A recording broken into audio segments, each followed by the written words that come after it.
نستغفره ونعوذ بالله من شرور أنفسنا ومن سيئات أعمالنا من يهده الله فلا مضل له ومن يضلل فلا هادي له وأشهد أن لا إله إلا الله وحده لا شريك له وأشهد أن محمدا عبده ورسوله يا أيها الذين آمنوا اتقوا الله حق تقاته ولا تموتن إلا وأنتم مسلمون يا أيها الناس اتقوا ربكم الذي خلقكم من نفس واحدة وخلق منها زوجها وبث منهما رجالا كثيرا ونساء واتقوا الله الذي تساءلون به والأرحام إن الله كان عليكم رقيبا يا أيها الذين آمنوا اتقوا الله وقولوا قولا سديدا يصلح لكم أعمالكم ويغفر لكم ذنوبكم ومن يطع الله ورسوله فقد فاز فوزا عظيما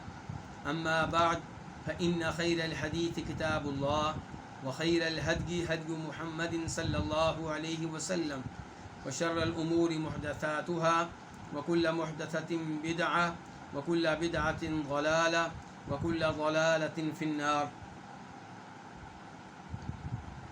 الوافی بما فی الصحیحین، یہ وہ کتاب ہے جو صحیح بخاری اور صحیح مسلم کی تمام تر احادیث پہ مشتمل ہے، لیکن اس کتاب میں احادیث کا تکرار نہیں ہے۔ اس میں احادیث کی تعداد تقریباً 2000 ہے۔ کتاب کے مؤلف نے بخاری مسلم کی ان احادیث کو اس کتاب میں جمع کرتے ہوئے اس کتاب کو 10 مقاصد میں تقسیم کیا ہے۔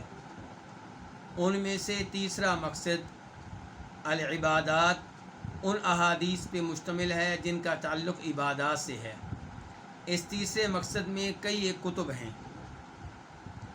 ان کتب میں سے 7ویں کتاب وہ ہے جس میں نماز جمعہ، نماز عیدین، نماز کسوف اور نماز استسقاء کا بیان ہے، اور یہ کتاب 4 فصلوں میں تقسیم ہے، یعنی کہ اس کتاب کے نیچے 4 فصلیں ہیں۔ ان میں سے آخری فصل وہ ہے جو نماز استسقاء کے بارے میں ہے، اور استسقاء کے بارے میں گفتگو ہو چکی ہے۔ استسقاء کا معنی ہوتا ہے بارش مانگنا، بارش طلب کرنا، بارش کی دعا کرنا، پانی مانگنا، پانی طلب کرنا، پانی کے لیے دعا کرنا۔ اور نبی علیہ الصلوۃ والسلام اس کے لیے 2 رکعتیں ادا کیا کرتے تھے، اور یہ نماز پڑھنے کے لیے میدان میں جایا کرتے تھے، اور وہاں پہ خطبہ بھی ارشاد فرماتے، توبہ استغفار بھی کرتے، اللہ سے دعائیں بھی کرتے۔ اور دوسرا طریقہ یہ تھا کہ آپ نماز کے بغیر دعا کیا کرتے تھے اور اللہ تعالیٰ سے بارش طلب کیا کرتے تھے۔ تو اس ضمن میں کئی ایک احادیث گزر چکی ہیں۔ آج ہم اس فصل کا دوسرا باب پڑھیں گے، اور وہ باب کیا ہے؟ باب ما یقول وما یفعل عند نزول المطر، کہ بارش کے برسنے کے موقع پہ کیا کہے اور کیا کرے۔ کون؟ کوئی بھی مسلمان اس موقع پہ جب کہ بارش برس رہی ہو کون سے الفاظ کہے اور کیا کرے۔ حدیث نمبر 577 خا، اس حدیث کو بیان کرنے والے امام بخاری ہیں۔ عن عائشہ ان رسول اللہ صلی اللہ علیہ وسلم کان اذا رأى المطر قال صیبا نافعا۔ ام المؤمنین عائشہ رضی اللہ تعالیٰ عنہا سے روایت ہے کہ بے شک رسول اللہ صلی اللہ علیہ وسلم جب بارش دیکھتے تو آپ کہا کرتے تھے صیبا نافعا، یعنی کہ اے اللہ اس بارش کو مفید قسم کی نفع مند بارش بنا دے۔ نافعاً فائدہ دینے والی، نفع مند، اور صیباً بارش کو، اور اس سے پہلے ایک فعل مقدر ہوگا، پوشیدہ ہوگا، جیسا کہ اردو میں بھی کئی مقامات پہ کئی الفاظ مقدر ہوتے ہیں۔ مثال کے طور پہ جب ہمارے ساتھ کوئی نیکی کرے تو ہم کیا کہتے ہیں؟ شکریہ۔ اب یہ شکریہ یہ کوئی پورا جملہ نہیں ہے، پورا جملہ تب بنے گا جب آپ یہ مانیں گے کہ اس سے پہلے یا اس کے بعد کوئی لفظ محذوف ہے۔ مثال کے طور پہ محذوف کیا ہوگا؟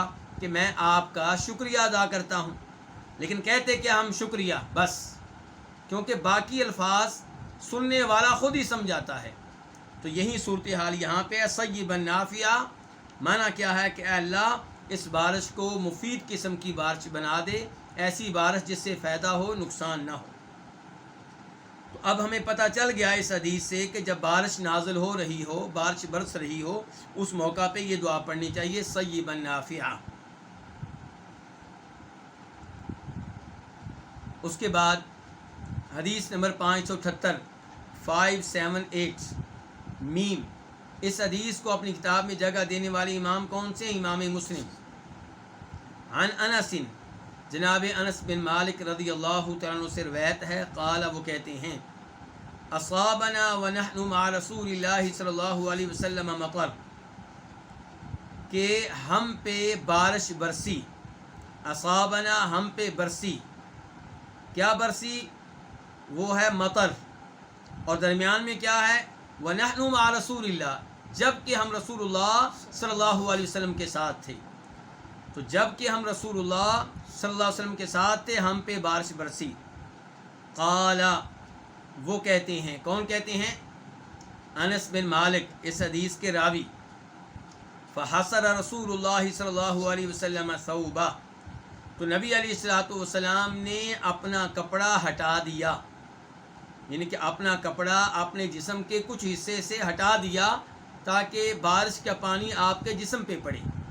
مثال کے طور پہ بازو ننگے کر لیے ہوں گے، مثال کے طور پہ کندھے ننگے کر لیے ہوں گے۔ تو نبی علیہ الصلوۃ والسلام نے اپنا کپڑا ہٹا دیا، کھول دیا، حتی اصابہ من المطر، یہاں تک کہ آپ پہ بھی بارش پڑی، بارش کا کچھ پانی آپ پہ بھی پڑا۔ فقلنا، تو ہم نے کہا، یا رسول اللہ، اے اللہ کے رسول، لما صنعت ھذا، آپ نے یہ کیوں کیا ہے، آپ نے ایسا کیوں کیا ہے؟ یعنی کہ اپنے جسم کے کچھ حصے سے آپ نے کپڑا ہٹا لیا جبکہ بارش برس رہی تھی، اس میں کیا حکمت ہے؟ قال، تو آپ نے کہا، لأنه حدیث عہد بربہ تعالی، کیونکہ یہ کیا؟ یہ بارش اپنے رب سے قریب قریب آ رہی ہے۔ عہد کہتے ہیں زمانے کو، حدیث نیا قریب، یعنی کہ یہ اپنے رب کی طرف سے تازہ تازہ آئی ہے۔ یعنی کہ بارش کا کچھ پانی وہ ہے جو زمین پہ موجود ہے، جو چشموں سے نکلتا ہے، اور ایک پانی یہ ہے جو ابھی ابھی اللہ رب العزت کی طرف سے آیا ہے۔ لأنه حدیث عہد بربہ تعالی، کیونکہ یہ اپنے رب کی طرف سے تازہ تازہ آئی ہے، تازہ تازہ اتری ہے۔ تو اب پہلی حدیث سے پتہ چلا تھا کہ بارش نازل ہو تو کیا کہنا ہے، اس حدیث سے پتہ چلا بارش برس رہی ہو تو کیا کرنا ہے۔ تو کیا کریں؟ آپ اپنے جسم پہ بھی بارش کے قطرے پڑنے دیں۔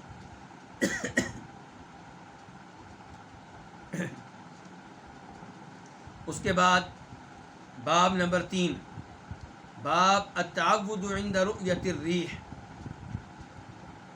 ہوا دیکھنے کے موقع پہ پناہ لینا، پناہ مانگنا۔ جب آندھی چلے، جب ہوا چلے، اس موقع پہ اللہ کی پناہ لینا، اللہ سے پناہ مانگنا، کیونکہ جب آندھی آتی ہے، طوفان آتا ہے، ہوا چلتی ہے، تو خطرہ ہوتا ہے کہ اس میں کوئی عذاب آنے والا نہ ہو، اس کے نتیجے میں اللہ کی مخلوق پہ کوئی مصیبت نازل ہونے والی نہ ہو، تو اس لیے اس موقع پہ اللہ کی پناہ مانگنا، یہ باب ہے۔ حدیث کا 579 قاف، اس حدیث کو اپنی اپنی کتب میں درج کیا ہے امام بخاری نے اور امام مسلم نے۔ قاف سے مراد کیا؟ اتفاق، یعنی اس حدیث کے روایت کرنے پہ اتفاق ہو گیا ہے امام بخاری کا اور امام مسلم کا۔ عن عائشہ رضی اللہ تعالی عنہا قالت، ام المؤمنین عائشہ رضی اللہ تعالی عنہا سے روایت ہے، وہ کہتی ہیں، کان النبی صلی اللہ علیہ وسلم اذا رأى مخیلۃ فی السماء اقبل وادبر ودخل وخرج وتغیر وجہہ، کہ نبی صلی اللہ علیہ وسلم جب ایسے بادل دیکھتے جن سے بارش برسنے کی امید ہوتی، مخیلہ خیال سے ہے، ایسا بادل دیکھتے جس کے بارے میں خیال ہوتا کہ اس سے بارش برسے گی. تو نبی علیہ السلام جب ایسا بادل دیکھتے جس کے بارے میں خیال ہوتا کہ اس سے بارش برسے گی، فی السماء کہاں دیکھتے؟ آسمانوں پہ اوپر. تو آپ کیا کرتے؟ اقبل و ادبر، آگے آتے اور پیچھے جاتے، داخلہ گھر میں داخل ہوتے نکل جاتے، وتغیر وجہہ اور آپ کا چہرہ تبدیل ہو جاتا. تو جناب عائشہ کے ان الفاظ کا مفہوم کیا ہے کہ آپ اس موقع پہ بے چین ہو جاتے، مضطرب ہو جاتے. ہم کیا کرتے ہیں جب ہوا چل رہی ہو، آندھی آ رہی ہو، ہم خوش ہوتے ہیں کہ بارش آنے والی ہے.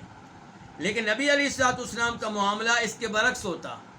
آپ یہ صورتحال دیکھ کر پریشان ہو جاتے، مضطرب ہو جاتے، ٹینشن کا شکار ہو جاتے. تو اس لیے کبھی آپ آ رہے ہیں، کبھی پیچھے آ رہے ہیں، کبھی ہٹ رہے ہیں، کبھی داخل ہو رہے ہیں، کبھی گھر سے نکل رہے ہیں، اور آپ کے چہرے کا رنگ تبدیل ہو جاتا. فَإِذَا أَمْطَرَتِ السَّمَاءُ، تو جب آسمان بارش برساتا، جب بادل بارش برساتا. السماء کا لفظی میں نہ ہوتا اوپر کی چیز، ہر وہ چیز جو ہمارے اوپر ہے اس کو کیا کہیں گے؟ السماء. تو آسمانوں کو بھی السماء کہتے ہیں اور بادلوں کو بھی السماء کہہ دیا جاتا ہے. جو کچھ بھی ہمارے اوپر ہے وہ کیا ہے؟ السماء ہے. لیکن عام طور پہ السماء کا لفظ آسمانوں پہ بولتے ہیں. تو جب بارش برستی تو سری عنہ، تو آپ کی یہ کیفیت دور ہو جاتی، یہ اضطراب اور بے چینی والی کیفیت جو ہے وہ زائل ہو جاتی، دور ہو جاتی.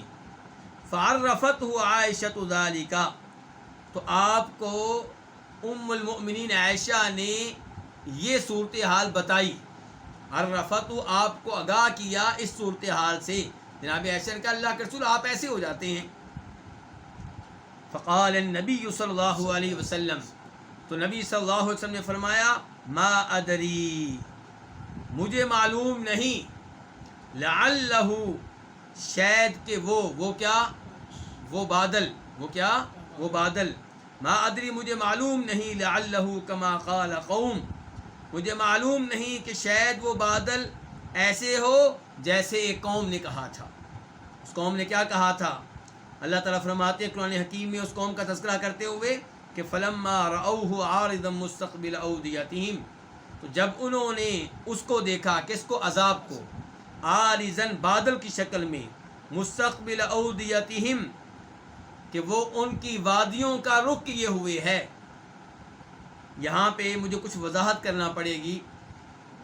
نمبر ایک وضاحت یہ کہ جس قوم کا تذکرہ ہو رہا ہے وہ قوم عاد ہے. یہ وہی قوم ہے جس کی طرف اللہ تعالیٰ کے کون سے نبی مبعوث ہوئے تھے؟ ہود علیہ السلام. اور ہود علیہ السلام نے ان کو تبلیغ کی، شرک سے باز رکھنے کی کوشش کی. ان لوگوں نے ہود علیہ السلام کی دعوت و تبلیغ کو ریجیکٹ کر دیا اور ان کا مذاق اڑایا. ہود علیہ السلام وارننگ دیتے رہے کہ اگر توحید کی راہ نہیں اپناؤ گے، میرے اوپر ایمان نہیں لاؤ گے تو اللہ تعالیٰ تمہیں عذاب میں مبتلا کر دے گا. کئی دنوں سے بارش نہ ہوئی، کہسالی کا شکار ہوئے. ہود علیہ السلام خبردار کرتے رہے تاکہ لوگ توبہ استغفار کر لیں. وہ آگے سے ہود علیہ السلام کو دھمکیاں دیتے، ان کا مذاق اڑاتے ہوئے کہتے جس عذاب کی دھمکیاں دے رہے ہو اسے لے آؤ. کیوں نہیں آ رہا عذاب؟ اتنی دیر سے تم عذاب کی وارننگ دے رہے ہو، کیوں آتا نہیں ہے یہ تمہارا عذاب؟ ان کا مذاق اڑایا. اور پھر ایک دن بادل آیا تو بادل کو دیکھ کے خوب خوش ہوئے کہ اب ہود جو ہے وہ ناکام و نامراد ہو جائے گا، وہ بادلوں کو دیکھ کے پریشان ہو جائے گا اور اس کی دھمکی جھوٹ ثابت ہوگی اور ہمارے اوپر جو کہسالی ہے وہ دور ہو جائے گی اور ہم دوبارہ خوشحالی کی طرف منتقل ہو جائیں گے. تو اللہ تعالیٰ کہتے ہیں فلما رأوہ، تو جب انہوں نے اسے دیکھا، کس کو؟ عذاب کو، عارضاً ایک بادل کی شکل میں، مستقبل اودیتہم کہ وہ ان کی وادیوں کا رخ کیے ہوئے ہے، ان کی طرف آ رہا، ان کی طرف بڑھ رہا ہے. تو کیا ہوا؟ قالوا ھذا عارض ممطرنا، کہنے لگے وہ دیکھو بادل آ رہا ہے بارش برسانے کے لیے.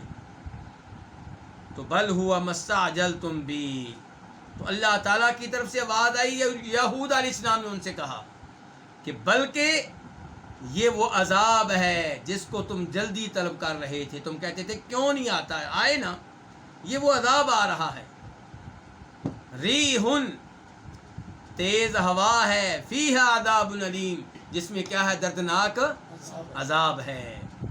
اور یہ تیز ہوائیں، یہ ٹھنڈی ہوائیں کتنے دن چلی تھیں؟ جی 7 راتیں 8 دن، 7 راتیں 8 دن مسلسل یہ تیز ہوا، ٹھنڈی ہوا چلتی رہی، اور جب یہ ہوا رکی تو صورتحال کیا تھی؟ کأنہم اعجاز نخل خاویہ، ہود علیہ السلام کی یہ قوم کے لمبے تڑنگے لوگ، کیونکہ ایک بڑے قد و قامت والے تھے، یہ ایسے گرے پڑے تھے جیسے کھجوروں کے تنے گرے پڑے ہوتے ہیں۔ تو نبی علیہ الصلوۃ والسلام کے پاس چونکہ علم ہے، آج اگر کسوف ہو جائے، سورج کو گرہن لگ جائے، تو لبرل لوگ کیا کہتے ہیں، بے دین لوگ کیا کہتے ہیں، جاہل لوگ جن کے پاس دین کا علم نہیں ہے، وہ کیا کہتے ہیں، لو جی پکنک کے لیے چلتے ہیں ساحل سمندر پہ، دوربین لے لو جی، مل کے جائیں گے جی، بڑا خوبصورت منظر ہوگا جی۔ تو یہ باتیں ان کی جن کے پاس دین کا علم نہیں ہوتا، یہ باتیں ان کی جن کو کئی لوگ کہتے ہیں پڑھے لکھے جاہل، کیا کہا جاتا ہے، پڑھے لکھے جاہل۔ ہمارے مدینہ منورہ میں، مدینہ یونیورسٹی میں ایک MBBS ڈاکٹر ہوا کرتے تھے، ان کا نام بھی میں بتا دوں تاکہ بات کرنی آسان ہو جائے، ڈاکٹر ابراہیم۔ وہ بھی MBBS ڈاکٹر تھے، ان کی وائف بھی MBBS ڈاکٹر تھی، آغا خان یونیورسٹی سے پڑھے ہوئے تھے، اور ان کے والدین دونوں پروفیسر ڈاکٹر 35 سال تک وہ کنگ سعود یونیورسٹی میں پڑھاتے رہے ہیں میڈیکل کے طالب علموں کو، اور ان سے ڈاکٹر ابراہیم سے ان کے والد صاحب کو بڑی امیدیں وابستہ تھیں کہ یہ میرے جانشین بنیں گے، دماغ کے ڈاکٹر تھے ان کے والد صاحب، اور امید تھی کہ بیٹا بھی اسی میدان میں آگے بڑھے گا اور نام کمائے گا، کروڑوں کمائے گا۔ لیکن یہ دونوں جب امریکہ میں پہنچے مزید تعلیم کے لیے، تو آغا خان یونیورسٹی کے وہ لوگ جو پہلے سے وہاں تعلیم دے رہے تھے، انہوں نے ان کی دعوتیں کی، یہ بھی ہماری یونیورسٹی سے آئے ہیں، گفتگو ہوتی دعوتوں میں، ان کی باتیں سنتے تو یہ پریشان ہو جاتے کہ یہ کیسی باتیں کر رہے ہیں، دین کے خلاف، اللہ کے رسول علیہ الصلوۃ والسلام کے بارے میں شکوک و شبہات، قرآن کے خلاف شکوک و شبہات، اسلامی سزاؤں کے خلاف شکوک و شبہات، یہ کیا ہے؟ تو یہ چپکے سے مدینہ آئے، وہاں پہ انٹرویو دیا، ان کا داخلہ ہو گیا۔ تو پھر انہوں نے اپنے والدین کو اور ساس سسر کو بھی بتایا، وہ بڑے پریشان ہوئے، سر پکڑ کے بیٹھ گئے، ہم کیا خواب دیکھ رہے تھے، یہ کیا بننے جا رہا ہے۔ بہرحال بتانا چاہتا ہوں کہ یہ ڈاکٹر ابراہیم، ان کا خاندان ڈاکٹروں کا اور انجینئروں کا خاندان ہے۔ یہ کہا کرتے تھے ایسے لوگوں کو جن کے پاس دین کا علم نہیں، جو اللہ کو نہیں جانتے، جو توحید پہ نہیں ہیں، جو نماز پڑھنے والے نہیں ہیں، کہا کرتے تھے یہ کون ہے؟ پڑھے لکھے جاہل۔ جبکہ یہ لوگ علماء کو کیا سمجھتے ہیں؟ جاہل۔ عجیب بات یہ ہے کہ یہ لوگ ان کو جاہل سمجھتے ہیں؟ علماء کو۔ یہ جاہل ہے کیوں؟ کیونکہ ان کو سائنس نہیں آتی، کیونکہ ان کو انگلش نہیں آتی۔ ان کے انگلش نہ آنے کو، سائنس نہ آنے کو کیا بنا دیا؟ جہالت۔ جبکہ حقیقی معنوں میں جاہل وہ ہے، میرے بھائیوں، ناراض نہیں ہونا، آپ کی اصلاح کے لیے الفاظ کہہ رہا ہوں تاکہ اپنے بچوں کی تربیت کے بارے میں آپ فکر کریں۔ جاہل وہ ہے جس کو یہ معلوم نہیں کہ میرا رب کون ہے، میرے رب کا تعارف کیا ہے، اس کی صفات کیا ہیں، اس کے نام کیا ہیں، ناموں کا مفہوم کیا ہے، اس کی قوت کیا ہے، وہ پکڑنے پہ آئے تو کیسے پکڑتا ہے، پرانی قوموں کا اس نے کیا اشر کیا تھا۔ اللہ کے رسول کو معلوم تھا نا کہ بادل آیا تو ہود علیہ السلام کی قوم کا کیا اشر ہوا تھا، اسی لیے جب آپ بادل دیکھتے، آندھی دیکھتے تو کیا کرتے تھے؟ بے چین ہو جاتے۔ تو یہ فرق ہوتا ہے دینی علم کا اور دوسرے علم کا۔ اس کی کئی مثالیں دی جا سکتی ہیں۔ مثال کے طور پہ اگر آپ قرآن کریم پڑھیں تو قرآن کریم کیا کہے گا؟ چور کی سزا کیا ہے؟ اس کے ہاتھ کاٹ ڈالو۔ اب جس کے پاس دین کا علم ہوگا وہ اس سزا پہ دلی طور پہ ایمان لائے گا، مکمل طور پہ مطمئن ہوگا، زبانی بھی دلی بھی۔ لیکن جس کے پاس دین کا علم نہیں، جو رب کی عظمت کو نہیں پہچانتا، جو اللہ کے کلام کے تقدس کو نہیں جانتا، وہ کہے گا اف، یہ تو وحشیانہ سزائیں ہیں، یہ تو انسان سارے کے سارے معذور ہو جائیں گے، یہ کون سا دین ہے؟ تو یہ گفتگو کون کرے گا؟ جو اللہ کو نہیں جانتا، جو دین کو نہیں جانتا، جو پڑھا لکھا جاہل ہوگا۔ تو بہرحال نبی علیہ السلام کے پاس علم تھا، وہ علم جسے حقیقی علم کہتے ہیں، تو آپ کیا ہو جاتے تھے؟ پریشان ہو جاتے تھے۔ وزاد عند مسلم فی اولہ، اور امام مسلم کے ہاں اس حدیث کے آغاز میں اضافہ ہے۔ کیا اضافہ ہے؟ کہ قالت، وہ کہتی ہیں، کون کہتی ہیں؟ ام المؤمنین عائشہ رضی اللہ تعالیٰ عنہ کہتی ہیں کہ کان النبی صلی اللہ علیہ وسلم اذا عصفت الریح قال، کہ جب تیز ہوا چلتی تھی تو نبی علیہ الصلوۃ والسلام کہا کرتے تھے، کیا کہا کرتے تھے؟ اللہم انی اسألک خیرہا، اے اللہ میں تجھ سے اس کی خیر مانگتا ہوں۔ کس کی خیر؟ ہوا کی۔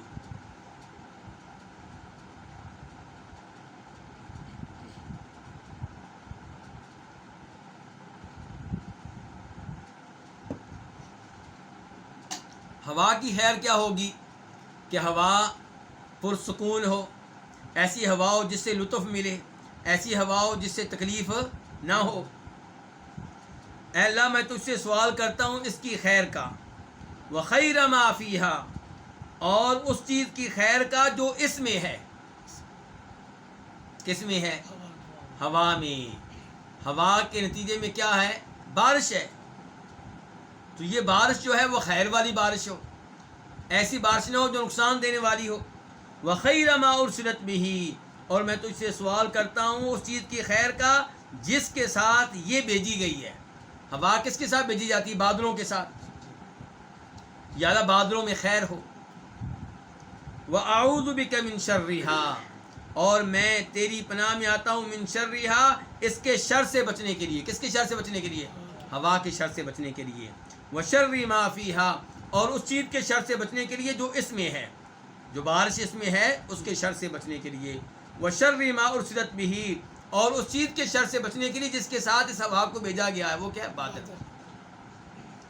تو یہ پناہ ہے جو آپ اللہ تعالیٰ سے اس وقت مانگیں جب تیز ہوائیں چل رہی ہوں، آندھی چل رہی ہو، طوفان آ رہا ہو۔ تو آپ اس سے اندازہ لگا سکتے ہیں کہ نبی علیہ الصلوۃ والسلام اور صحابہ کرام صبح و شام اللہ تعالیٰ کے ساتھ کیسے تعلق رکھتے تھے، اور ہم کیسے اللہ تعالیٰ سے دور دور ہیں، اور وہ اللہ کے اتنے قریب ہونے کے باوجود مصائب آنے پہ اللہ کا شکوہ نہیں کرتے تھے، اللہ پہ اعتراض نہیں کرتے تھے، اور ہم اللہ تعالیٰ کی صبح و شام بار بار نافرمانی کرنے کے باوجود اللہ رب العزت کا شکوہ کرتے ہیں، اعتراض کرتے ہیں، اور اللہ پہ اعتراض کرنا یہ انسان کو کئی دفعہ دائرہ اسلام سے خارج کر دیتا ہے۔ اس کے بعد باب نمبر 4، کیا باب ہے؟ باب لیست السنۃ بألا تمطروا، کہہ سالی یہ نہیں ہے کہ تمہارے اوپر بارش نازل نہ ہو۔ حقیقی کہہ سالی یہ نہیں ہے کہ تمہارے اوپر بارش نازل، لوگوں کے ہاں یہی مفہوم ہے کہ بارش نازل نہ ہو تو کیا ہوتا ہے جی؟ کہہ سالی ہے، کیونکہ بارش نہیں تو زمین فصل کیسے اگائے گی، سبزہ کیسے ہوگا؟ لیکن اس حدیث میں بیان کیا جائے گا کہ ٹھیک ہے یہ بھی کہہ سالی ہے، لیکن حقیقی کہہ سالی کچھ اور ہے۔ حدیث نمبر 580 580 میم، اس حدیث کو بیان کرنے والے امام کون ہے؟ امام مسلم۔ عن ابی ہریرہ ان رسول اللہ صلی اللہ علیہ وسلم قال، جناب ابو ہریرہ رضی اللہ تعالیٰ عنہ سے روایت ہے کہ بے شک رسول اللہ صلی اللہ علیہ وسلم نے فرمایا، لیست السنۃ بألا تمطروا، کہہ سالی یہ نہیں ہے کہ تمہارے اوپر بارش نازل نہ ہو، ولکن السنۃ ان تمطروا وتمطروا ولا تنبت الارض شیئا، لیکن حقیقی کہہ سالی یہ ہے کہ تمہارے اوپر بارش نازل ہو، اور تمہارے اوپر بارش نازل ہو، یعنی کہ بارش نازل ہو، پھر بارش نازل ہو، ولا تنبت الارض شیئا، لیکن زمین کچھ بھی نہ اگائے. یہ ہے حقیقی کہسالی. اس کا مطلب یہ ہے کہ رب صحیح معنوں میں کیا ہے؟ ناراض ہے. بارش نازل ہو رہی ہے، زمین پھر بھی کچھ نہیں اگا رہی، فصل پھر بھی پیدا نہیں ہو رہی. یہ کیا؟ یہ حقیقی کہسالی ہے. جب ایسی صورتحال ہو تو پھر کیا کرنا چاہیے؟ اللہ تعالیٰ کی طرف رجوع کرنا چاہیے. اللہ تعالیٰ فرماتے ہیں قرآن حکیم میں وَلَقَدْ أَخَذْنَا آلَ فِرْعَوْنَ بِالسِّنِينَ وَنَقْصٍ مِّنَ الثَّمَرَاتِ لَعَلَّهُمْ يَذَّكَّرُونَ، کہ ہم نے فرعون اور فرعون کے حواریوں کو کہسالی میں مبتلا کیا اور پھلوں کی کمی میں مبتلا کیا. کیوں؟ تاکہ وہ نصیحت حاصل کریں اور ہماری طرف رجوع کریں، توبہ استغفار کریں، اپنے اللہ سے رابطہ کریں، کفر و شرک چھوڑ دیں اور توحید پہ آ جائیں. تو جب ایسی کہسالی ہو تو پھر فکر مندی ہونی چاہیے، پھر ٹینشن لینی چاہیے اور اللہ کی طرف رجوع کرنا چاہیے. اس کے ساتھ ہی صلاۃ الاستسقاء سے متعلقہ احادیث اپنے اختتام کو پہنچی، اور اب ہم بڑھتے ہیں الکتاب الثامن کی طرف، جن کے 8ویں کتاب کی طرف. الکتاب الثامن، عبادات کے بارے میں کتاب نمبر کون سی ہے؟ 8. میرے وہ دوست جن کے پاس یہ احادیث نہیں ہیں،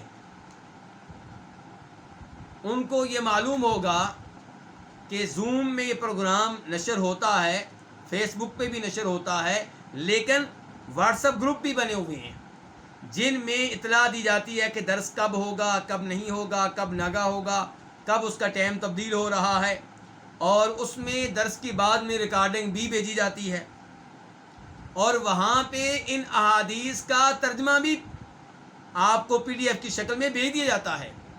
شیخ شمس الزمان حفظہ اللہ ان احادیث کا جو ابھی آپ نے 1 دن کے بعد، 2 دن کے بعد، 3 دن کے بعد پڑھنی ہوتی ہیں، وہ ترجمہ PDF کی شکل میں وہ یعنی کہ بھیج دیتے ہیں، نشر کر دیتے ہیں. تو آپ کو چاہیے کہ آپ اس کا پرنٹ نکال لیا کریں، اور اگر پرنٹ نہیں نکال سکتے تو پھر آپ موبائل کے ذریعے مطابقت کرتے رہا کریں، پیروی کرتے رہا کریں. لیکن کوشش کریں کہ یہ احادیث آپ کے سامنے ہوں جب درس ہو رہا ہو، تاکہ آپ صحیح معنوں میں ان احادیث کو سمجھ سکیں. الکتاب الثامن، 8ویں کتاب، قصر الصلاۃ وجمعها واحکام السفر. 8ویں کتاب میں کون سی احادیث ہوں گی، کس بارے میں احادیث ہوں گی، کیا موضوع ہے یہاں پہ؟ قصر الصلاۃ، نماز کو قصر کرنا. قصر کا مطلب کیا ہوتا ہے؟ نماز کی رکعتیں کم کر دینا. 4 رکعتوں والی نماز کو 2 رکعتیں بنا کر پڑھنا. تو نماز کو قصر کرنا، وجمعها، اور نماز کو کیا کرنا؟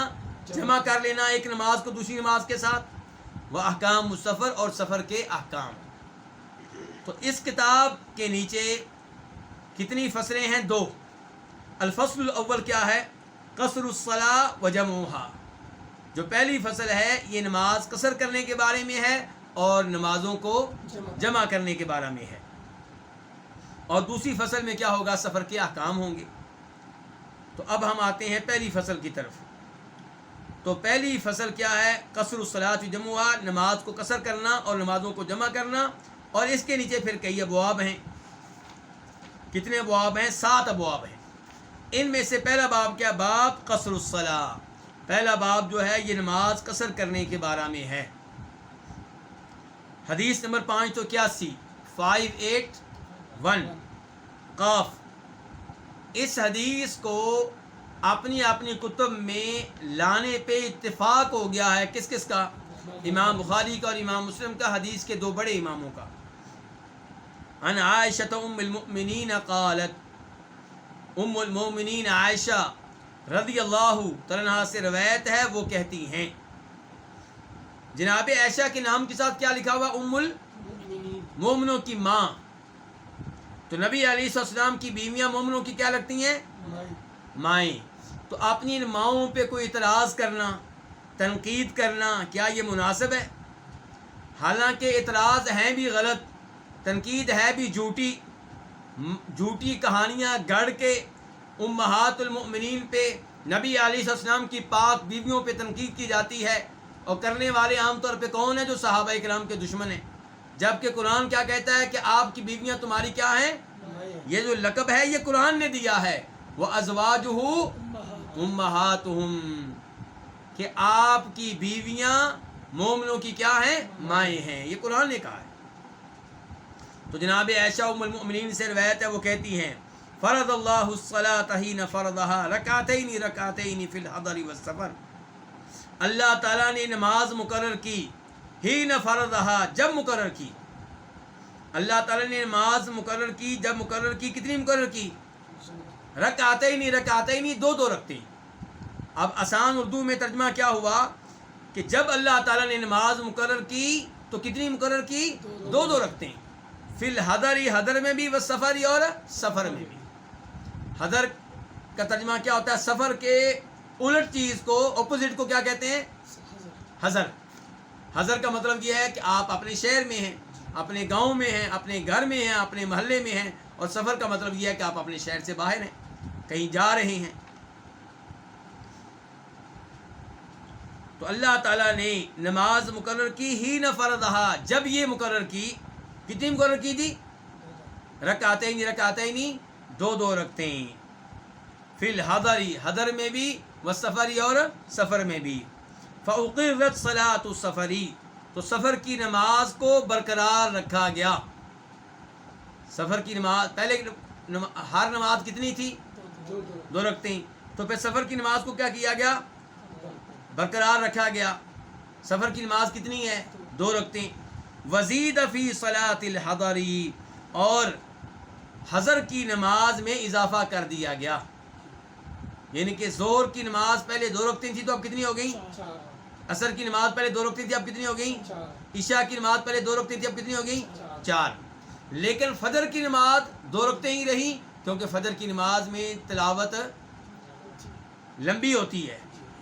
اور مغرب کی نماز 3 رکعتیں رہیں کیونکہ مغرب کی نماز جو ہے یہ دن کے کیا ہیں؟ وطر ہیں. دیکھیں باقی نمازیں جفت ہیں کہ طاق ہیں؟ جفت ہیں. یعنی کہ جفت کس کو کہتے ہیں؟ 2 4 6 8 10 یہ جفت ہوتے ہیں. 1 3 5 7 9 یہ کیا ہوتے ہیں؟ یہ طاق ہوتے ہیں. اب عام طور پہ نمازیں کیا ہیں؟ جفت ہیں. زور جفت ہے 4 ہیں، عصر جفت ہے، عشاء کی نماز جفت ہے، فجر کی نماز کیا ہے؟ لیکن مغرب کی نماز کیا ہے؟ طاق 3 رکھتے ہیں. تو رات کی نماز جب ہم عشاء کی پڑھ لیتے ہیں تو اس کے بعد ہم وطر پڑھتے ہیں، طاق نماز پڑھتے ہیں، یا 1 وطر پڑھتے ہیں یا 3 یا 5. تو رات کی نماز پھر کیا ہو جاتی ہے؟ طاق ہو جاتی ہے. یعنی کہ عشاء کی نماز ہم نے پڑھی 4 رکھتے ہیں، اس کے بعد ہم نے 2 سنتیں بھی پڑھ لیں، مزید نفل بھی پڑھ لیے، تہجد بھی پڑھ لی، آخر میں ہم وطر پڑھتے ہیں تو رات کی پوری نماز کیا ہو جاتی ہے؟ طاق ہو جاتی ہے. اور اللہ تعالیٰ وطر ہیں، ایک ہیں، تو اللہ تعالیٰ کو طاق عدد پسند ہے. تو دن کی نماز جو ہے ظہر جفت، عصر اور مغرب کی 3 پڑھ کے تو کیا ہوگی؟ دن کی نماز طاق ہو گئی. یہ حکمت بیان کی ہے علماء کرام نے. اور اس بارے میں ضعیف روایت بھی موجود ہے جسے امام ابن خزیمہ اپنی صحیح میں لے کر آئے ہیں. تو بہرحال خلاصہ کلام کیا ہے کہ سفر کی نماز پھر کتنی ہے؟ سفر کی نماز کتنی ہے؟ 2 2 رکھتے ہیں. تو سفر کی نماز کو برقرار رکھا گیا ہے 2 رکھتے ہیں. اب یہاں پہ ایک سوال پیدا ہوگا کہ اگر کوئی سفر میں ظہر کی نماز 2 کی بجائے 4 رکعتیں پڑھنا چاہے تو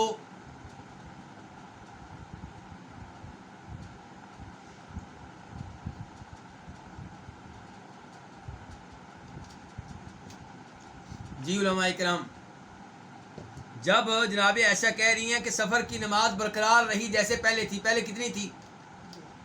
2 رکعتیں، اور اضافہ کس نماز میں ہوا ہے؟ حضر کی نماز میں. وہ نماز جو آپ گھر میں پڑھتے ہیں، اپنے شہر میں پڑھتے ہیں، اپنے گاؤں میں پڑھتے ہیں، اپنے محلے میں پڑھتے ہیں. تو سفر کی نماز تو پھر ہے ہی 2 رکعتیں. تو کیا مسافر کو 4 رکعتیں پڑھنے کی اجازت ہے؟ امام ابو حنیفہ رحمہ اللہ کا موقف یہ ہے کہ مسافر پہ واجب ہے کہ وہ سفر میں نماز قصر کرے. کیا کرے؟ نماز اسے 4 پڑھنے کی اجازت نہیں ہے. جمہور علماء کرام کا موقف یہ ہے کہ قصر نماز پڑھنا واجب نہیں ہے، یہ اللہ تعالیٰ کی طرف سے اجازت ہے، جائز ہے، یا آپ یہ کہہ لیں کہ یہ افضل ہے، بہتر ہے، لیکن آپ اس کو واجب نہیں کہہ سکتے۔ اگر کبھی کوئی آدمی ظہر کی نماز 4 رکعتیں پڑھ لیتا ہے اور وہ سفر میں ہے تو گناہ نہیں ہے۔ تو ایک موقف ہو گیا جمہور علماء کرام کا، اور ایک موقف ہو گیا امام ابو حنیفہ رحمہ اللہ کا۔ امام ابو حنیفہ رحمہ اللہ کے دلائل میں سے ایک دلیل یہی حدیث ہے جو بھی آپ نے پڑھی ہے۔ وہ کہتے ہیں کہ جناب ایسا کہہ رہی ہیں سفر کی نماز ہے ہی 2 رکعتیں، تو آپ کیسے 4 پڑھ لیں گے؟ جناب ایسا کہہ رہی ہیں کہ سفر حضر کی نماز پہلے تھی 2 رکعتیں، پھر سفر کی نماز ویسے ہی رہی جیسے پہلے تھی، اضافہ سفر کی نماز میں نہیں ہوا، کس نماز میں ہوا ہے؟ حضر کی نماز میں ہوا ہے۔ تو یہ دلیل ہے کن کی؟ امام ابو حنیفہ رحمہ اللہ کی۔ امام ابو حنیفہ رحمہ اللہ کے دلائل مزید آگے بھی آئیں گے۔ جمہور علماء کرام کا موقف یہ ہے کہ ظہر کی نماز اصل میں ہے 4 رکعتیں۔ کتنی ہیں؟ پہلے تھیں 2 رکعتیں، لیکن جب نبی علیہ السلام نے ہجرت کی ہے مدینہ تو یہاں پہ آ کے ظہر کی نماز کتنی ہو گئی ہے؟ 4 رکعتیں، اور سفر کی نماز پھر رخصت دے دی گئی اور اس میں تخفیف کر دی گئی، کتنی ہو گئی؟ 2 ہو گئی۔ اور یہ مفہوم ہے عبداللہ ابن عباس کی حدیث کا جس کو امام مسلم نے روایت کیا ہے۔ تو جمہور کی دلیل پھر یہ ہے کہ 4 رکعتیں اصل ہیں، 2 رکعتیں کیا ہیں؟ یہ رخصت ہے، یہ اجازت ہے۔ تو اگر کوئی 4 پڑھ لیتا ہے تو گناہ نہیں ہے، افضل یہی ہے کہ وہ قصر کرے، کیونکہ نبی علیہ الصلوۃ والسلام سے ثابت نہیں ہے کہ سفر میں کبھی آپ نے نماز پوری پڑھی۔ لیکن جناب عائشہ رضی اللہ عنہ سے ثابت ہے کہ انہوں نے سفر میں نماز پوری پڑھی، حالانکہ وہی کہہ رہی ہیں کہ سفر کی نماز کتنی ہے؟ 2 رکعتیں۔ کہتے ہیں سفر کی نماز پہلے 2 رکعتیں تھیں تو اس کو اسی حالت پہ برقرار رکھا گیا، اور حضر کی نماز پہلے 2 رکعتیں تھیں ان میں اضافہ کر دیا گیا۔ یہ جناب عائشہ خود حالت سفر میں کئی دفعہ نماز کتنی پڑھتی تھی؟ پوری پڑھتی تھی۔ پھر جناب عثمان ابن عفان سے ثابت ہے کہ انہوں نے حج میں بھی رخصت ہے کہ آپ مینا میں 4 کی بجائے کتنی رکعتیں پڑھیں؟ 2 پڑھیں، لیکن جناب عثمان نے وہاں پہ 4 رکعتیں پڑھی ہیں۔ صحابہ کرام نے ان کے پیچھے نماز پڑھی ہے۔ صحابہ کرام میں سے عبداللہ بن مسعود نے اس چیز پہ تنقید کی، لیکن انہوں نے بھی جب موقع ملا تو ان کے پیچھے 4 پوری پڑھی۔ اس کا مطلب یہ ہے کہ 4 پڑھنے کی رخصت ہے، 4 پڑھ سکتے ہیں، 4 پڑھ سکنے کی گنجائش موجود ہے۔ تو یہ موقف ہے جمہور علماء کرام کا، اور یہی موقف بہتر نظر آتا ہے کہ افضل یہی ہے، سنت یہی ہے، مستحب یہی ہے کہ آپ سفر میں نماز قصر کریں۔ لیکن اگر کبھی کوئی نماز پوری پڑھ لیتا ہے تو انشاءاللہ گنہگار نہیں ہوگا۔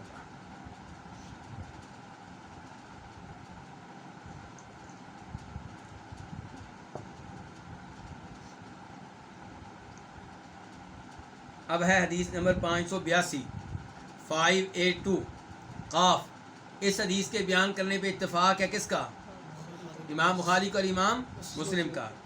عن انس رضی اللہ عنہ قال، جناب انس بن مالک رضی اللہ عنہ سے روایت ہے، وہ کہتے ہیں صلیت الظہر مع النبی صلی اللہ علیہ وسلم بالمدینہ 4 والعصر بذی الحلیفۃ رکعتین، کہ میں نے نبی علیہ الصلوۃ والسلام کے ساتھ مدینہ میں ظہر کی نماز ادا کی۔ کتنی رکعتیں؟ 4 رکعتیں۔ میں نے نبی علیہ الصلوۃ والسلام کے ساتھ ظہر کی نماز ادا کی، کہاں؟ مدینہ میں۔ اربعن کتنی رکعتیں؟ 4 رکعتیں۔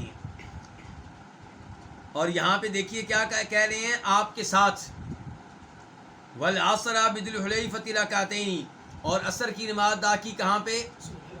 ذوالحلیفہ میں۔ رکعتین کتنی رکعتیں؟ 2۔ ذوالحلیفہ کس کو کہتے ہیں؟ مدینہ کے میقات کو۔ جنہوں نے حج عمرہ کیا ہے ان کے ذہن میں آنا چاہیے ذوالحلیفہ کس کو کہتے ہیں؟ مدینہ کے میقات کو، ذوالحلیفہ۔ اور اردو دان لوگوں میں اس کا نام ایک اور بھی مشہور ہے، کیا؟ بیر علی، آبار علی۔ تو یہاں پہ آپ غور کیجئے کہ جناب انس کہتے ہیں میں نے آپ کے ساتھ ظہر کی نماز ادا کی مدینہ میں، کتنی؟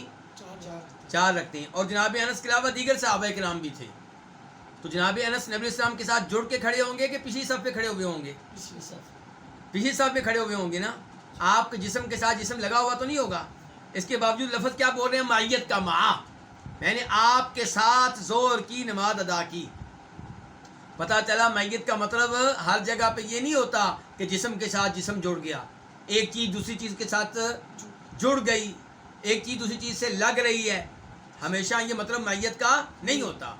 جب ہم کہتے ہیں کہ اللہ تعالیٰ ہمارے ساتھ ہے، اس کا مطلب یہ نہیں ہے کہ اللہ تعالیٰ انسان کے ساتھ لگا ہوا ہے، جڑا ہوا ہے، یا انسان کے دل میں اللہ تعالیٰ داخل ہو چکا ہے. ایسا مطلب نہیں ہے. اللہ تعالیٰ انسانوں کے ساتھ ہیں عرش پہ ہونے کے باوجود. اور میں نے یہ مسئلہ کئی دفعہ سمجھایا ہے. اللہ تعالیٰ کی آپ ادنا سی مخلوق لے لیں، چاند، وہ ہمارے ساتھ ہوتی ہے رات کو جدھر بھی ہم جائیں، تو کیا ہمارے جسم کے ساتھ لگ رہی ہوتی ہے؟ کہاں ہوتی ہے؟ چاند آسمانوں پہ ہوتا ہے، اوپر ہوتا ہے، لیکن آپ کیا کہتے ہیں؟ ہمارے ساتھ ہے. اس کی چاندنی ہمارے ساتھ ہے، اس کی روشنی ہمارے ساتھ ہے. یہی صورتحال سورج کی ہے. تو اللہ تعالیٰ کے لیے کیا مشکل ہے کہ اللہ تعالیٰ عرش پہ ہونے کے باوجود ہمارے ساتھ ہیں. تو اب یہ تھا عقیدے کا مسئلہ. اب آتے ہیں یہ قصر کے مسئلے کی طرف کہ عصر کی نماز ذوالحلیفہ میں آپ نے کتنی ادا کیا جی؟ ذوالحلیفہ کا اور مدینہ سے فاصلہ کتنا ہے؟ آج کل تو ذوالحلیفہ مدینے کا حصہ بن چکا ہے. کیا بن چکا ہے؟ مدینے کا حصہ بن چکا ہے. آج اگر کوئی آدمی مدینہ سے مکہ کا سفر کرتا ہے، وہ مدینہ میں رہتا ہے، مکہ کا سفر کرتا ہے، تو ذوالحلیفہ میں نماز پڑھے گا تو اس کو قصر کرنے کی اجازت نہیں ہے، کیونکہ اب وہ اپنے شہر میں ہی ہے. اب وہ اپنے شہر میں ہی ہے. شہر جتنا بھی بڑا ہو، جب تک آپ اپنے شہر میں ہیں آپ نماز قصر نہیں کریں گے.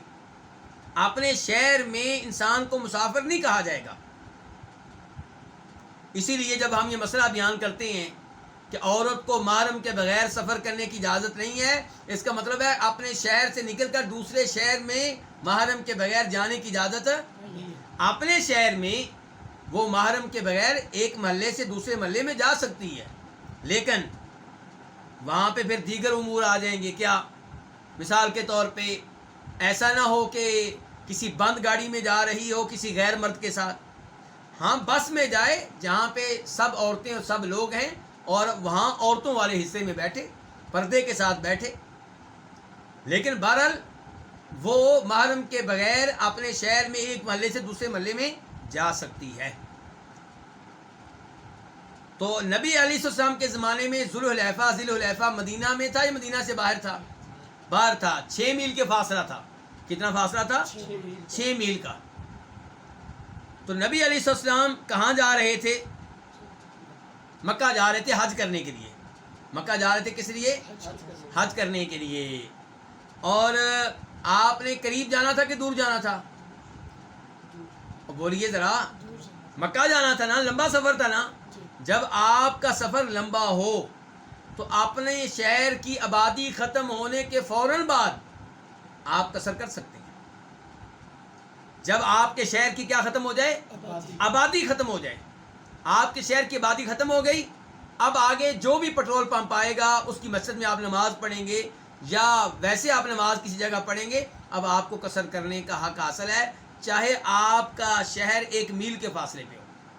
گھر نہیں، آپ کا گھر نہیں، آپ کا شہر، یعنی کہ آپ کے شہر کی آبادی ختم ہو چکی ہے اور 1 میل مزید ہو چکا ہے. اب آپ نماز پڑھیں گے تو کیسے پڑھیں گے؟ قصر. کیونکہ آپ جو منزل مقصود ہے، جہاں پہ آپ نے جانا ہے، وہ دور ہے، تو آپ مسافر بن چکے ہیں.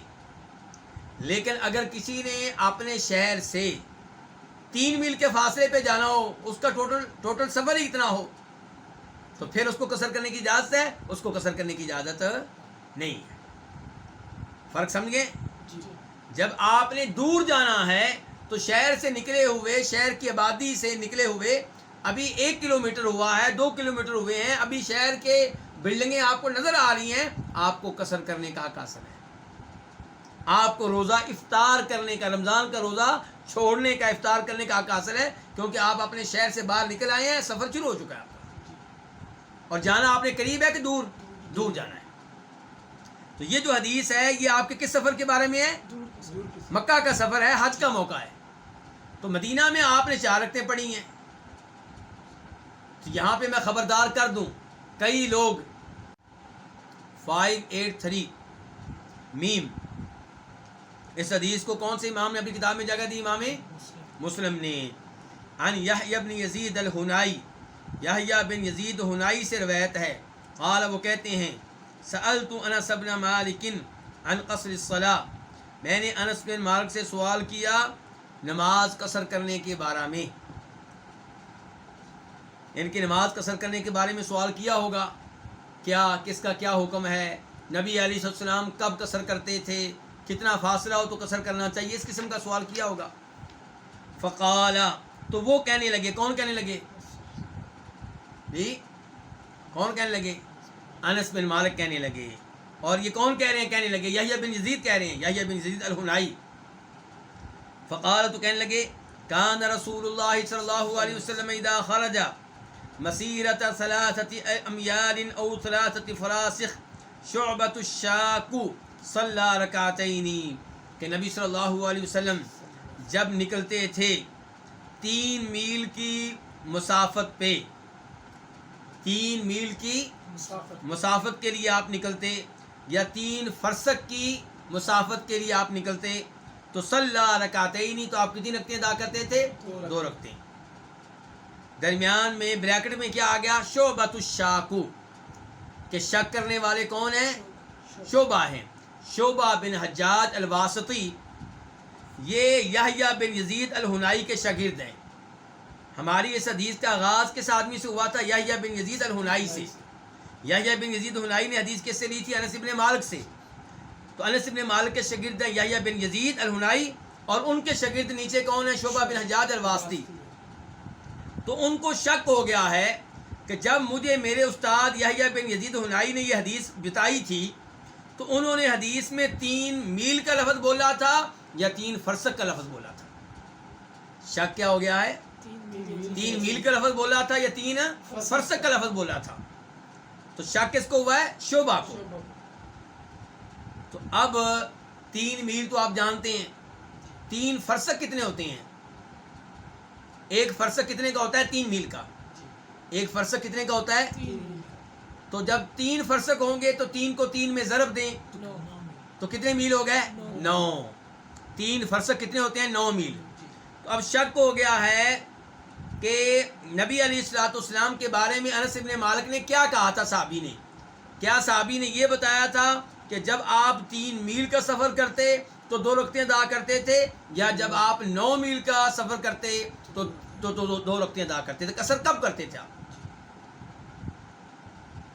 اب شک ہو گیا. اب آپ ان 2 میں سے وہ بات لے لیں جس بات کو لینے کی وجہ سے روز قیامت آپ کو کوئی سزا نہ ہو. تو آپ کون سا لفظ لے لیں تو کوئی مسئلہ نہیں بنے گا؟ 9 میل کا. آپ احتیاطاً کیا لے لیں؟ 9 میل.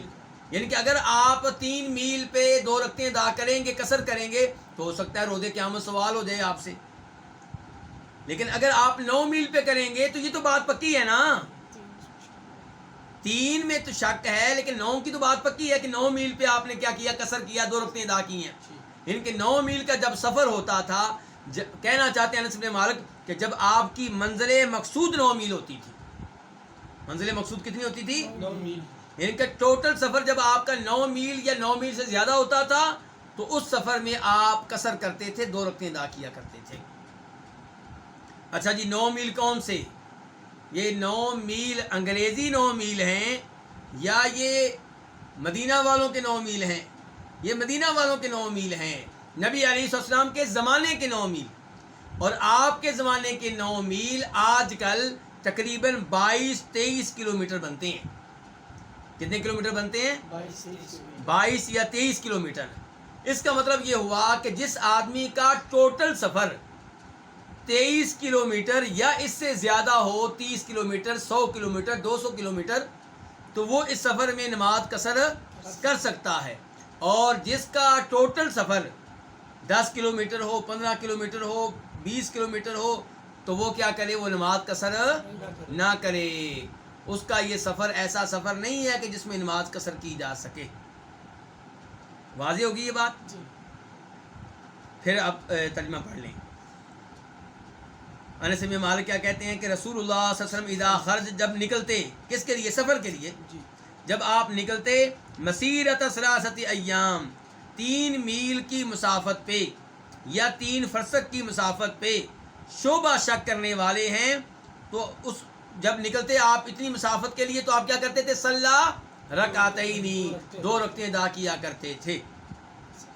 تو اس کا مطلب ہے ٹوٹل سفر جب آپ کا 22 کلومیٹر کا ہو، 23 کلومیٹر کا ہو، تو اپنے شہر سے نکلے ہوئے اگرچہ آپ کو 2 کلومیٹر ہوئے ہوں، آپ نماز قصر کر سکتے ہیں.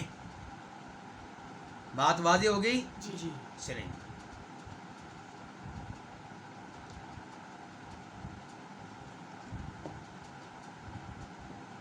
یہاں پہ کئی بھائی یہ کہیں گے کہ ہم نے تو کچھ اور سنا ہوا ہے. وہ کہیں گے کہ ہم نے تو سنا ہوا ہے 80 کلومیٹر، ہم نے سنا ہوا 48 میل، اس قسم کی بات ہم نے سنی ہے.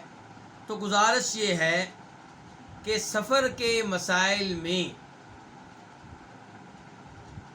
سفر کے کچھ مسائل ایسے ہیں جن میں اختلاف کی گنجائش موجود ہے، جن میں اختلاف کی گنجائش موجود ہے. ان مسائل میں سے ایک مسئلہ یہ ہے کہ ٹوٹل کتنا سفر ہو تو آپ کو قصر کرنے کی اجازت ہے. سعودی علماء کرام کا بھی عام طور پہ فتویٰ، اگر میں بھول نہیں رہا تو 80 کلومیٹر کا ہے، اور تقریباً اکثر علماء کرام کا یہی فتویٰ ہے. لیکن علماء اہل حدیث کا فتویٰ عام طور پہ کس چیز کا ہے؟ 9 میل کا. آج کل کے لحاظ سے کتنے بنتے ہیں؟ 22-23 کلومیٹر.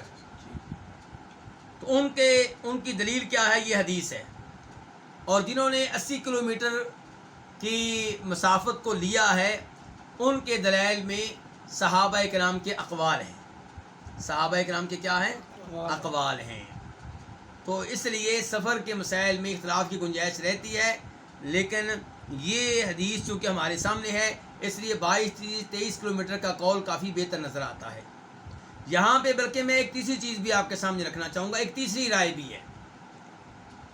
میں اپنے بھائیوں کی توجہ چاہتا ہوں، آپ عام لوگ نہیں ہیں، آپ اتنے دنوں سے ماشاءاللہ یہ حدیث کے گہرے درس سن رہے ہیں. اس کا مطلب یہ ہے کہ آپ عام لوگ نہیں ہیں، اس لیے آپ کو علم دینا چاہیے. آپ کے سامنے وہ باتیں بھی رکھ دینی چاہیے جو پبلک کے سامنے عام طور پہ نہیں رکھی جاتی. تو ایک تیسری رائے یہ ہے کہ جس کو آپ کا کلچر، آپ کا معاشرہ اور آپ کے زمانے کے لوگ سفر مانتے ہیں، سفر قرار دیتے ہیں، اس میں آپ قصر کر سکتے ہیں، چاہے وہ سفر جتنا بھی ہو. اس کا مطلب کیا نکلے گا؟ اس کا مطلب یہ نکلے گا کہ اگر کوئی مکہ سے جدہ جاتا ہے تو جدہ میں جا کے قصر نہیں کر سکے گا. کیوں؟ کیونکہ مکہ اور جدہ کے مابین میرے خیال میں 80 کلومیٹر شاید بنتے ہیں یا نہیں بنتے، لیکن بہرحال آج کل مکہ سے جدہ جانے کو کوئی سفر نہیں کہتا. ایک ہے کہ مکہ سے جدہ جانے کے بعد آپ نے آگے کہیں جانا ہو، میں اس کی بات نہیں کر رہا. میں واپس آتا ہوں، اپنی بات دوبارہ سمجھاتا ہوں کہ یہ بات دوبارہ میں شروع کرتا ہوں کہ مکہ سے جدہ جانے کو سعودیہ کے لوگ آج کل سفر نہیں کہتے. اگر کسی نے مکہ سے جدہ ہی جانا ہے، آگے کہیں اور نہیں جانا، جدہ سے واپس مکہ آنا ہے، تو اس کو آج کل سعودیہ کے لوگ سفر نہیں کہتے. سعودیہ کا کلچر، سعودیہ کا عرف اس کو سفر نہیں مانتا. تو جو لوگ یہ کہتے ہیں کہ سفر میں اعتبار کلچر کا ہے، عرف کا ہے، معاشرے کا ہے، ان کے ہاں مکہ سے جدہ آج کل کے زمانے میں اس کو سفر نہیں کہتے. تو جو مکہ سے جدہ جائے گا اور واپس مکہ آنا چاہتا ہے، وہ جدہ میں جا کے قصر نہیں کرے گا. اور یہ موقف کن کا ہے؟ امام ابن تیمیہ رحمہ اللہ کا یہ موقف ہے. کس کا موقف ہے؟ یہ امام ابن تیمیہ رحمہ اللہ کا. وہ کہتے ہیں بھائی نبی علیہ السلام نے باقاعدہ طور پہ بول کر مدت مسافت مقرر نہیں کی. یہ تو انس ابن مالک کہہ رہے ہیں نا کہ جی میں نے یہ محسوس کیا ہے کہ جب آپ اتنا سفر کرتے تھے تو آپ کیا کرتے تھے؟ قصر کرتے تھے. لیکن نبی علیہ السلام نے باقاعدہ کہا ہو کہ بھائی جب تم اتنے میل سفر کرو، اتنے کلومیٹر سفر کرو تو تمہیں قصر کرنے کی اجازت ہے، اور اس سے کم ہو تو قصر کرنے کی اجازت نہیں ہے. ایسا نہیں ہے. تو ابن تیمیہ کہتے ہیں جب نبی علیہ السلام نے یہ چیزیں بیان نہیں کی ہیں تو ان چیزوں کو طے کریں گے کس کے ذریعے؟ عرف کے ذریعے، اپنے معاشرے کے ذریعے، اپنے کلچر کے ذریعے. تو مکہ سے مدینہ جانے کو آج کل سفر کہتے ہیں کہ نہیں کہتے؟ کہتے ہیں. مکہ سے مدینہ جائیں، مدینہ سے مکہ جائیں، اس کو سفر کہتے ہیں. تو اس سفر میں آپ قصر کر سکیں گے، اور مکہ سے جدہ جائیں تو آپ قصر نہیں کر سکیں گے. یہ ان لوگوں کے ہاں جن کی رائے یہ ہے کہ قصر کرنے کے لیے شریعت کی طرف سے باقاعدہ طور پہ کوئی مسافت مقرر نہیں ہے، معاملہ عرف پر ہے. آپ کا کلچر طے کرے گا سفر کس کو کہتے ہیں. تو آج سعودیہ میں رہتے ہوئے مکہ سے جدہ جانے والا کبھی آج کل یہ نہیں کہتا یار میں سفر پہ جا رہا ہوں. لوگ پوچھے کہاں؟ جدہ. اس کا مذاق اڑائیں گے یہ سفر ہے.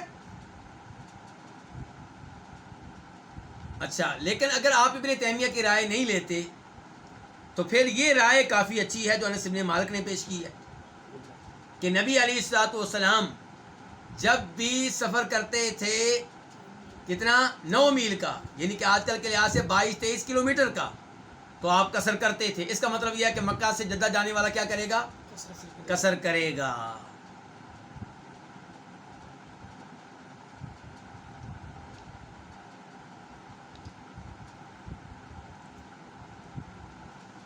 باب نمبر 2.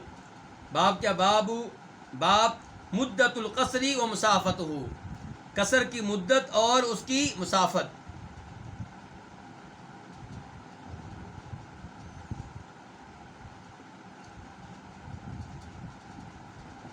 قصر کی مدت کیا مطلب؟ کتنے دن تک آپ کسی شہر میں بطور مسافر رہیں تو آپ کو قصر کرنے کی اجازت ہے.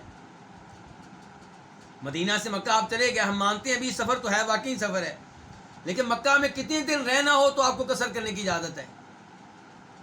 اور اس باب میں مسافت کا بھی بیان ہوگا، جبکہ مسافت کا بیان پچھلی حدیث میں ہو چکا ہے، لیکن یہاں پہ بھی باب باندھا ہے کتاب کے رائٹر نے کہ مسافت کا بھی بیان ہوگا کہ کس سفر میں، کتنے کلومیٹر والے سفر میں، کتنے میل والے سفر میں آپ کو قصر کرنے کی اجازت ہے. حدیث نمبر 584 خا. اس حدیث کو بیان کرنے والے کون سے امام ہیں؟ امام بخاری. عن ابن عباس رضی اللہ عنہما قال، جناب عبداللہ ابن عباس رضی اللہ عنہما سے روایت ہے، وہ کہتے ہیں اقام النبی صلی اللہ علیہ وسلم 19 یقصر، کہ نبی علیہ الصلوۃ والسلام نے 19 دن قیام کیا. کتنے دن قیام کیا؟ کہاں پہ قیام کیا؟ مکہ میں. یہ کس سفر کی بات ہو رہی ہے؟ فتح مکہ والے سفر کی. فتح مکہ والا سفر کس سال ہے؟ سن 8 ہجری میں. سن 8 ہجری میں. اور حج والا سفر کب ہے؟ سن 10 ہجری میں. تو یہ جو حدیث ہے اس کا تعلق ہے فتح مکہ والے سفر سے. تو اس موقع پہ آپ نے قیام کیا مکہ میں کتنے دن؟ 19 دن. یقصرو، آپ قصر کرتے رہے. آپ نے قیام کیا 19 دن. یقصرو، اس حال میں کیا کرتے رہے؟ قصر ہی کرتے رہے. کتنے دن؟ 19 دن. فنحنو، تو ہم، یہ کون کہہ رہے ہیں؟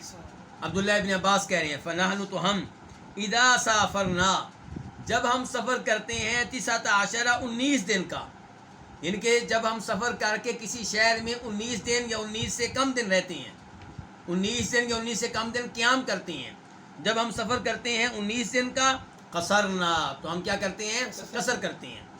وَإِن زِدْنَا، اور اگر ہم اضافہ کرتے ہیں کس پہ؟ 19 دنوں پہ. یعنی کہ اگر ہم قصر کرتے ہیں، اگر ہم قیام کرتے ہیں 19 دن سے زائد، وَإِن زِدْنَا، اور اگر ہم قیام کرتے ہیں 19 دن سے زائد، تو اتممنا، ہم نماز کو کیا کرتے ہیں؟ مکمل کرتے ہیں.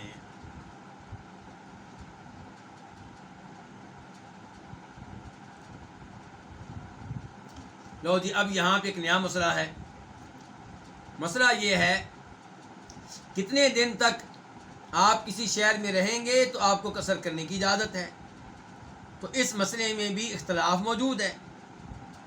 تو میں نے پہلے بھی کہا تھا، پچھلے مسئلے میں بھی اور اس مسئلے میں بھی کہہ رہا ہوں، اس میں بھی اختلاف کی گنجائش ہے، اس میں بھی اختلاف کی گنجائش ہے. ان مسائل میں کسی پہ سختی نہیں کرنی چاہیے. ایک رائے یہ ہے کہ جب آپ نے کسی شہر میں 3 دن قیام کرنا ہو تو آپ کو قصر کرنے کی اجازت ہے. 3 دن سے زیادہ آپ کسی شہر میں رہنا چاہتے ہیں تو آپ پہلے دن سے ہی نماز کتنی پڑھیں گے؟ پوری پڑھیں گے. جب آپ کو پتہ ہے کہ میں نے مکہ میں 2 دن رہنا ہے تو آپ پہلے دن سے کیا کریں گے؟ قصر کریں گے. اور جب آپ کو پتہ ہے کہ میں نے مکہ میں 2 دن رہنا ہے تو اور جب آپ کو پتہ ہو کہ میں نے مکہ میں 4 دن رہنا ہے تو آپ پہلے دن سے نماز کتنی پڑھیں گے؟ مکمل پڑھیں گے. یہ رائے کن لوگوں کی ہے؟ جن کا قول 3 دن کا ہے. ایک قول ہے 4 دن کا کہ اگر آپ نے کسی شہر میں 4 دن رہنا ہے یا 4 دن سے زیادہ تو آپ پہلے دن سے ہی نماز کتنی پڑھیں گے؟ پوری. اور اگر آپ نے 4 سے کم دن رہنا ہے تو پھر آپ پہلے دن سے کیا کریں گے؟ قصر کریں گے، کیونکہ آپ مسافر ہیں. اور اس کے علاوہ بھی اقوال موجود ہیں. 10 دن کا قول بھی موجود ہے، 12 دن کا قول بھی موجود ہے، 15 دن کا قول بھی موجود ہے. اور عام طور پہ پاکستان انڈیا میں اردو دان لوگ جو ہیں وہ عمل کرتے ہیں کس قول پہ؟ 15 دن کے قول پہ، کہ جب آپ نے کسی شہر میں بطور مسافر 15 سے کم دن رہنا ہو تو آپ پہلے دن سے نماز کیا کریں گے؟ قصر کریں گے. اور جب آپ کو پتہ ہو کہ میں نے اس شہر میں 15 دن سے زیادہ رہنا ہے تو آپ پہلے دن سے نماز کیا کریں گے؟ مکمل پڑھیں گے. اور ایک قول ہے 19 دن کا جو آپ کے سامنے ہے، اس حدیث میں ہے. یہ قول کس کا؟ عبداللہ ابن عباس کا. اور ان کی دلیل کیا ہے؟ یہ حدیث کیا ہے کہ جی ہم مکہ میں کتنے دن رہے؟ 19 دن رہے. اور 19 دن ہی ہم نے کیا کیا؟ قصر کی. اچھا، اب وہ علماء کرام جو 19 دن کے قول کو نہیں مانتے، جن کا موقف ہے 3 دن کا یا 4 دن کا، ان سے آپ اس حدیث کے بارے میں گفتگو کریں تو وہ کہیں گے بھائی نبی علیہ السلام مکہ فتح کرنے گئے تھے تو وہاں پہ جنگ کی حالت تھی. کیا تھی؟ آپ وہاں پہ پرسکون نہیں تھے، جنگ کی حالت تھی. اور جب جنگ کی حالت ہو، خوف کی حالت ہو، پھر تو جب تک خوف کی حالت ہوگی اور جب تک یہ حالت ہوگی کہ آپ ایک جگہ پہ ٹک کے نہیں بیٹھے ہوئے، کبھی ادھر جا رہے ہیں کبھی ادھر جا رہے ہیں، پھر تو آپ قصر کرتے رہیں گے، چاہے 6 مہینے کریں چاہے سال کریں. جب آپ کو پتہ ہی نہیں آپ نے رہنا کتنے دن ہے، جب آپ کو پتہ ہی نہیں کہ کہاں آپ کا قیام ہے. تو نبی علیہ السلام جب مکہ میں تھے کبھی آپ قافلہ ادھر بھیج رہے تھے، کبھی ادھر بھیج رہے تھے، کبھی طائف کی جانب، کبھی حنین کی جانب. تو اس لیے آپ یہ 19 دن جو آپ نے قصر کیا ہے وہ سفر کا معاملہ نہیں ہے.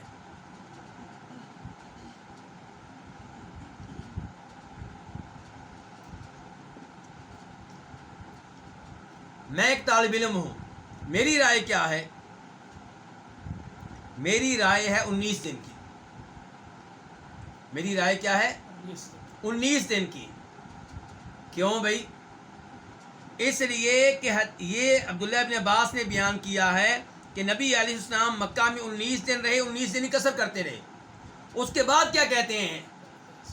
اس کے بعد کہتے ہیں کہ ہم، یہ بھی نہیں کہہ رہے میں، یہ نہیں کہہ رہے میں، کیا کہہ رہے ہیں؟ ہم، یعنی کہ عبداللہ ابن عباس اور دیگر صحابہ کرام کہتے ہیں ہم لوگ جو ہیں اس واقعے کے بعد جب کسی شہر میں بطور مسافر ٹھہرتے تھے 19 دن سے کم تو ہم نماز کیا کرتے تھے؟ اور جب ہم ٹھہرتے تھے 19 دن سے زیادہ تو پھر ہم مکمل پڑھتے تھے. اس کا مطلب یہ ہے کہ عبداللہ ابن عباس رضی اللہ تعالیٰ عنہ نے اس حدیث سے قصر کی مدت سمجھی ہے، لی ہے، اور دیگر صحابہ کرام نے بھی لی ہے. تو پھر ہم کون ہوتے ہیں کہنے والے کہ شاید آپ وہاں پہ ایسے تھے، شاید آپ وہاں پہ ایسے تھے؟ جب نبی علیہ السلام نے باقاعدہ طور پہ کوئی مدت نہیں بتائی، لیکن عبداللہ ابن عباس اور دیگر کئی صحابہ کرام نے یہ مدت اس حدیث سے سمجھی ہے، تو ان حدیث اور ساتھ صحابہ کرام کا فہم یہ ملائیں تو اس حدیث کے اوپر کافی حد تک دل مطمئن ہوتا ہے کہ جب آپ کسی شہر میں جائیں اور بطور مسافر وہاں پہ ٹھہریں کتنے دن، 19 یا 19 سے کم دن، تو آپ پہلے دن سے نماز قصر کریں گے، اور جب آپ کا ارادہ 19 سے زائد دن ٹھہرنے کا تو آپ پہلے دن سے نماز کتنی پڑھیں گے، مکمل پڑھیں گے۔ اور یہ جو میں بار بار کہہ رہا ہوں نا کہ آپ وہاں پہ رہیں گے تو پہلے دن سے قصر کریں گے، اس سے مراد یہ ہے کہ جب آپ تنہا نماز پڑھیں گے، جب امام کے پیچھے پڑھیں گے پھر تو آپ پوری پڑھیں گے، لیکن تب آپ سنتے نہیں پڑھیں گے، کیونکہ مسافر کے لیے سنتے نہیں ہیں سوائے فجر کی سنتوں کے، سوائے وطروں کے۔ آخر میں اپنی رائے بتا لینے کے بعد میں نے بتا دیا کہ میری رائے اس حدیث کے مطابق ہے۔ اب آتے ہیں ایک اور موقف کی طرف۔ یہ کس کا موقف ہوگا؟ وہی ابن تیمیہ کا۔ ابن تیمیہ اپنے اصول پہ ٹھہرے ہیں، کھڑے ہوئے ہیں۔ کیا اصول ہے؟ عرف کی طرف دیکھیں گے، معاشرے کی طرف دیکھیں گے۔ یہاں پہ معاشرے سے کیا پوچھیں گے جی کہ کتنے دن آپ کسی شہر میں رہیں تو اس شہر کے لوگ آپ کو مسافر مانتے ہیں، اور کتنی مدت آپ رہیں تو وہ کہتے ہیں نہیں بھی اب تو مسافر نہیں ہوتی، دیر سے تم ہمارے پاس رہ لو، کوئی مسافر نہیں ہو تم۔ یہ کس سے پوچھا جائے گا؟ عرف سے۔ اور عرف سے مراد یہ نہیں ہے کہ آپ کسی بنگی چرسی سے پوچھیں گے، عرف سے مراد ہوتا ہے کہ معاشرے کے سمجھدار لوگ، دین کے طالب علم، علماء کرام، نمازی لوگ، ٹھیک ہے، عقل مند لوگ، وہ کس کو مسافر کہتے ہیں، کس کو مسافر نہیں کہتے۔ تو یہ پھر عرف سے سوال ہوگا۔ اس لیے جو لوگ امام ابن تیمیہ کی رائے کو اپناتے ہیں وہ کئی دفعہ کسی شہر میں 2 مہینے بھی رکے رہیں، 3 مہینے بھی رکے رہیں تو نماز کیا کرتے ہیں؟ وہ کہتے ہیں آپ جتنے مہینے بھی رہیں آپ مسافر ہی ہیں بھائی، آپ کسی کام کے لیے آئے ہوئے ہیں، آپ چاہے 3 مہینے رہیں، آپ کو شروع سے ہی پتہ ہے کہ مجھے 3 مہینے رکنا پڑے گا، لیکن آپ ہیں تو مسافر نا، آپ کا اپنا گھر نہیں ہے وہاں پہ، آپ کی اپنی رہائش وہاں پہ نہیں ہے، آپ ہوٹل میں ٹھہرے ہوئے ہیں، چاہے 3 مہینے کے لیے، چاہے 4 مہینے کے لیے، چاہے 5 مہینے کے لیے، تو ان لوگوں کے ہاں آپ قصر کرتے رہیں گے۔ اعتبار کس کا؟ عرف کا۔ اور دیگر علماء کرام کہتے ہیں بھئی احتیاط کا تقاضا یہ ہے، اگرچہ نبی علیہ السلام نے کوئی مدت مقرر نہیں کی، لیکن احتیاط کا تقاضا یہ ہے کہ آپ کی احادیث پہ سوچ و بچار کیا جائے اور وہاں سے کوئی مدت لے لی جائے۔ تو جب مدت آپ لیں گے تو پھر یہ حدیث اس معاملے میں بہترین حدیث ہے، 19 والی۔ مجھے امید ہے کہ یہ مسئلہ واضح ہو چکا ہوگا۔ اپنی طرف سے تو میں نے کافی تفصیل کے ساتھ یہ بیان کیا ہے، اور اگر پھر بھی واضح نہ ہوا ہو تو میری گزارش ہے کہ بعد میں آپ اس کی ریکارڈنگ سنیے گا، انشاءاللہ یہ مسئلہ واضح ہو جائے گا۔ حدیث نمبر باب نمبر 3، باب قصر الصلاۃ بمنا، منا میں نماز قصر کرنا۔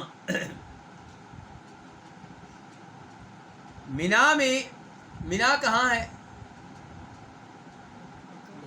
مکہ میں۔ اور مکہ میں منا میں کون جاتے ہیں؟ حاجی لوگ۔ حج کے موقع پہ منا میں آپ نماز قصر کریں گے یا نہیں کریں گے، اس بارے میں یہ باب ہے۔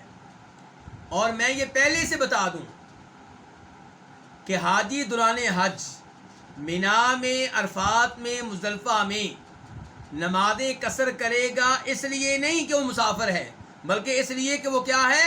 حاجی ہے، وہ حج میں ہے۔ منا میں، مزدلفہ میں، عرفات میں قصر کرنے کا سبب سفر نہیں ہے، کیا ہے؟ حاجی ہے۔ یہ بات نوٹ کیجئے گا، یہ بڑی اہم بات ہے۔ اس کا مطلب یہ ہوا کہ مکہ کا رہائشی بھی منا میں جا کے کیا کرے گا؟ اگر وہ کیا کر رہا ہے؟ حج کر رہا ہے۔ اگر وہ وہاں پہ گیا ہے کھانا بیچنے کے لیے یا حاجیوں کو کھانا دینے کے لیے تو پھر وہ قصر نہیں کرے گا، کیونکہ وہ مکہ میں ہے، منا تو مکہ کا حصہ بن چکا ہے۔ تو آپ کے زمانے میں بھی منا میں جو قصر تھا اس کی وجہ کیا تھی؟ اس کی وجہ حج تھی، اس کی وجہ سفر نہیں تھی۔ بہت سے لوگ یہ مغالطہ ڈالتے ہیں، وہ سمجھتے ہیں کہ شاید منا اور مزدلفہ عرفات میں قصر کی وجہ سفر ہے، اس لیے آپ دیکھیں گے مزدلفہ میں، عرفات میں وہ نمازیں بھی جمع نہیں کرتے، اور کئی دفعہ نمازیں پوری پڑھ رہے ہوتے ہیں۔ ان سے کہا جائے کیوں جی؟ کہتے ہیں جی ہم تو مسافر نہیں ہیں، ہم اتنے دنوں سے مکہ میں آئے ہوئے ہیں، تو میں نے اس لیے واضح کر دیا ہے کہ وہاں پہ قصر کی وجہ کیا ہے جی؟ حج ہے۔ اچھا اس کی کیا دلیل ہے جی کہ وہاں پہ قصر کی وجہ سفر نہیں بلکہ حج ہے؟ دلیل کیا ہے؟ دلیل یہ ہے کہ نبی علیہ الصلوۃ والسلام کے ایک صحابی ہیں جن کا تعلق مکہ سے ہے، جن کا تعلق کہاں سے ہے؟ مکہ سے ہے۔ وہ حدیث بیان کرتے ہیں اور کہتے ہیں کہ ہم نے، کیا کہتے ہیں جی؟ ہم نے نبی علیہ الصلوۃ والسلام کے ساتھ مینا میں نمازیں قصر ادا کی جب کہ امن ہی امن تھا، دشمن کا کوئی خوف یا ڈر نہیں تھا۔ تو یہ کون کہہ رہا ہے؟ صحابی کہاں کا رہنے والا ہے؟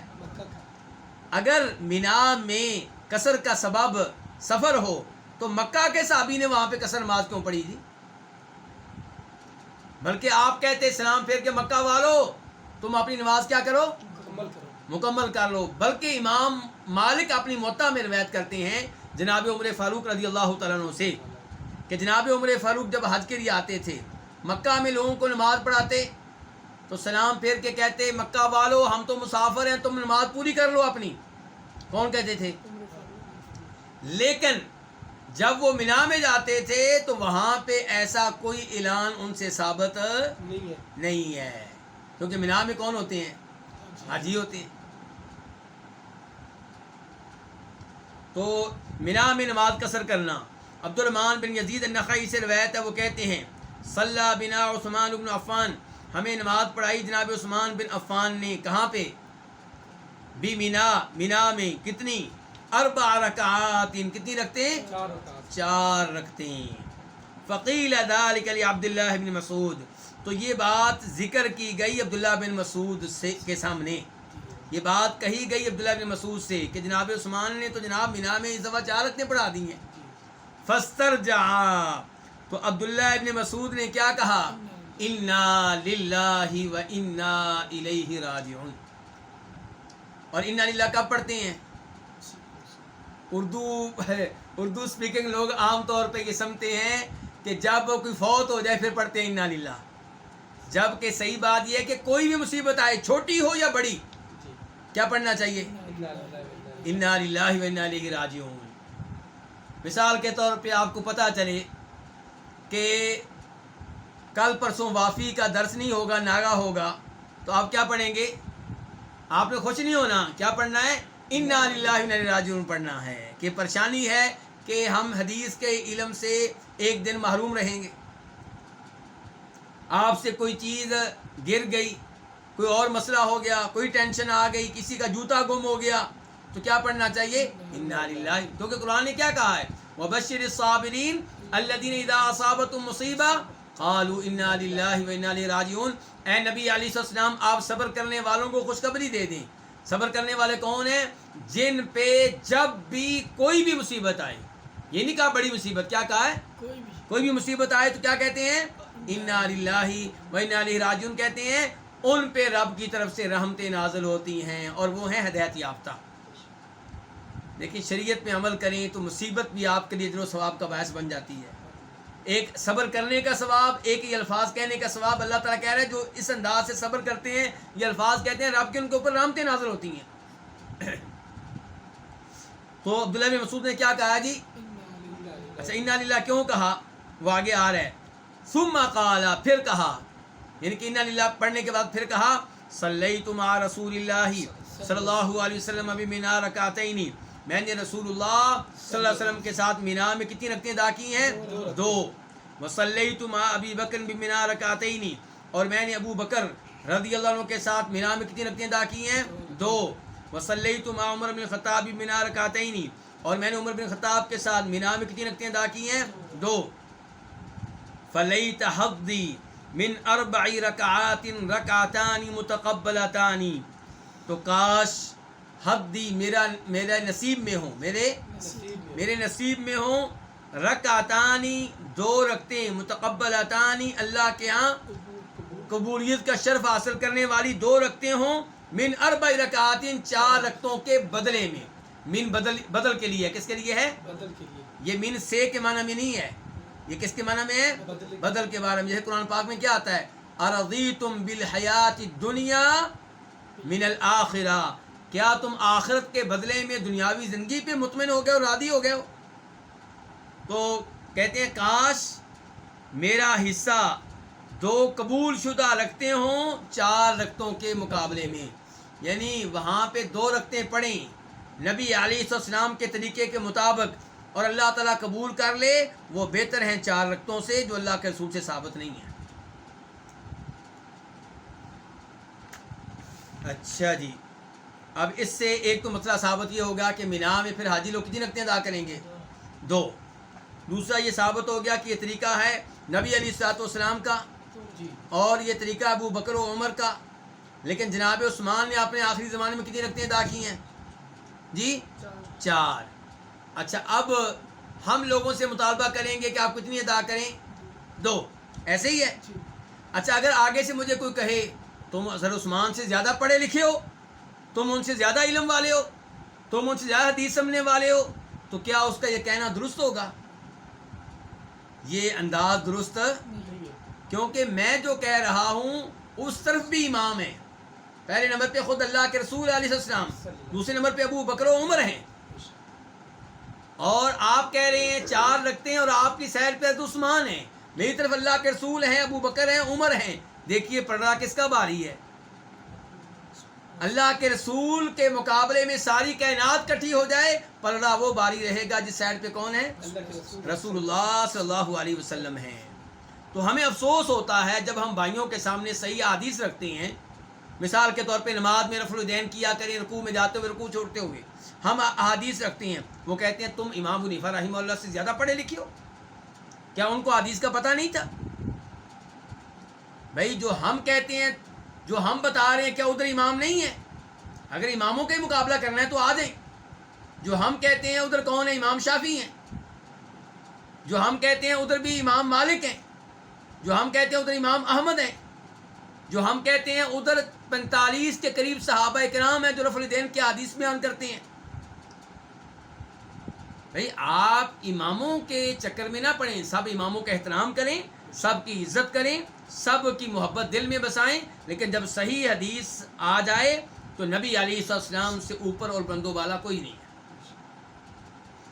یہاں پہ دیکھیے عبداللہ بن مسعود نے جناب عثمان پہ افسوس کا اظہار کیا ہے کہ انہوں نے 4 رکعتیں کیوں پڑھی ہیں. حالانکہ جناب عثمان کون ہے؟ خلیفہ راشد، وہ جن کو دنیا میں جنت کی خوشخبری کئی دفعہ ملی ہے اور وہ جنتی ہیں اللہ کے فضل و کرم سے. یہ جو انہوں نے 4 رکعتیں پڑھی ہیں، ان کی وجہ سے ان کے مقام و مرتبہ میں کوئی کمی نہیں آئے گی، کیونکہ یہ وہ عثمان ہیں جن کو کیا کہا تھا نبی علیہ السلام نے جب تبوک کی لڑائی کا موقع تھا، جب سخت ایام تھے، گرمیوں کے ایام تھے، لوگ غریب تھے، سواری کے لیے اونٹنیاں نہیں تھیں، لڑنے کے لیے ہتھیار نہیں تھے، اور آپ اپیل کر رہے تھے کون ہے جو ساز و سامان مہیا کرے میرے ان صحابہ کو تاکہ یہ بھی لڑائی میں حصہ لے سکیں. جناب عثمان کتنے دینار لے کر آئے تھے؟ 1000 دینار. کتنے؟ 1000 دینار. 1000 سونے کے سکے، 1000 اشرفیاں، اور 1 دینار اس کا وزن گولڈ کتنا ہوتا ہے؟ 4.25 گرام. کتنا ہوتا ہے؟ 4.25 گرام. اب 4.25 گرام کو آپ 1000 سے ضرب دیں، کتنے بنے؟ 42,050. 42,050 آپ ضرب دیں.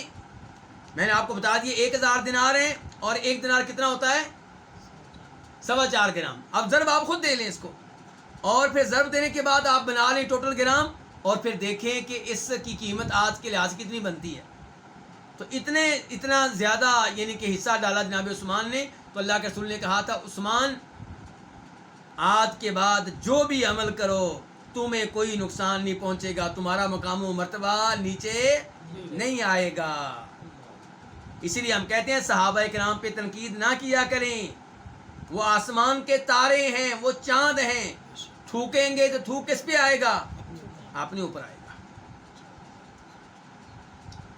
ان سے اگر کوئی چھوٹی موٹی بات ہو گئی ہے تو اس کی وجہ سے ان پہ تنقید کرنا، انہیں برا بلا کہنا، ان کا مذاق اڑانا، ان کے خلاف تقریریں کرنا.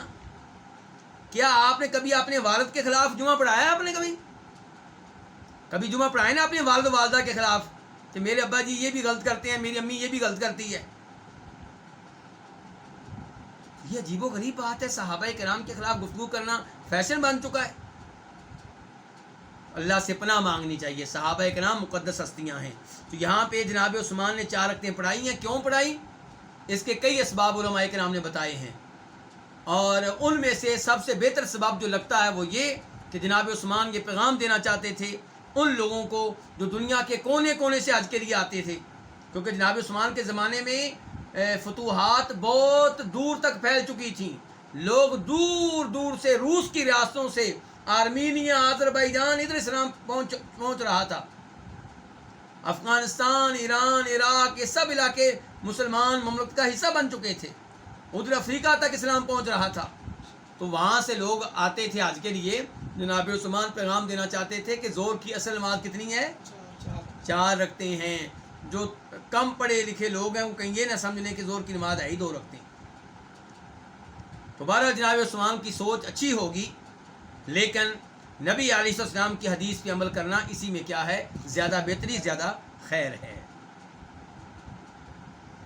اور یہاں پہ آپ کو ایک مسئلہ اور بھی بتا دوں، بڑا اہم ہے، کہ پھر عبداللہ ابن مسعود کو جناب عثمان کے پیچھے مینا میں نماز پڑھنے کا موقع ملا. تو جناب عثمان نے 4 پڑھائیں. عبداللہ ابن مسعود نے پھر کتنی پڑھی؟ 4 ہی پڑھی. لوگوں نے کہا حضرت یہ کیا؟ آپ تو کہتے تھے کہ 2 رکعتیں قبول ہو جائیں، وہ 4 کے مقابلے میں بہتر ہیں. ابھی آپ نے ان کے پیچھے 4 پڑھی ہیں. تو کہا الخلاف شر، کہ اگر میں اختلاف ڈالوں گا تو اس سے شر پیدا ہوگا. یعنی کہ جناب عثمان ہمارے حکمران ہیں، ہمارے خلیفہ ہیں. اس معاملے میں ان کی مخالفت کرنا میرے لیے جائز. کئی معاملے ایسے ہوتے ہیں جن میں مخالفت ہوتی ہے، لیکن وہاں پہ بھی مخالفت کس طریقے سے ہوگی؟ اچھے طریقے سے، علیحدگی میں آپ سمجھائیں. حکمران کو آپ لیٹر لکھیں، یا جو لوگ حکمرانوں تک پہنچتے ہیں ان کے ذریعے آپ پیغام اپنا پہنچائیں. حکمرانوں کی اصلاح کے لیے اگر آپ غلط طریقہ اختیار کریں گے تو فسادات بپا ہوں گے، بغاوت پیدا ہوگی، اور مسلمان کمزور ہوں گے اور کافروں کو حملہ کرنے کا موقع ملے گا. اللہ تعالیٰ نے قرآن حکیم میں اور نبی علیہ السلام نے اپنی احادیث میں بار بار حکمرانوں کی اطاعت کا حکم دیا ہے. اگر کوئی حکمران 1-2 غلط آرڈر دیتا ہے تو وہ آپ نہ مانیں، لیکن جو اس نے صحیح آرڈر دیے ہیں وہ تو آپ مانیں. تو جناب عبداللہ بن مسعود نے اس موقع کی وجہ سے بغاوت کا علم بلند نہیں کیا، فسادات کھڑے نہیں کیے، بلکہ کیا کہا کہ ان کی مخالفت کروں گا تو کیا ہوگا؟ شر پیدا ہوگا.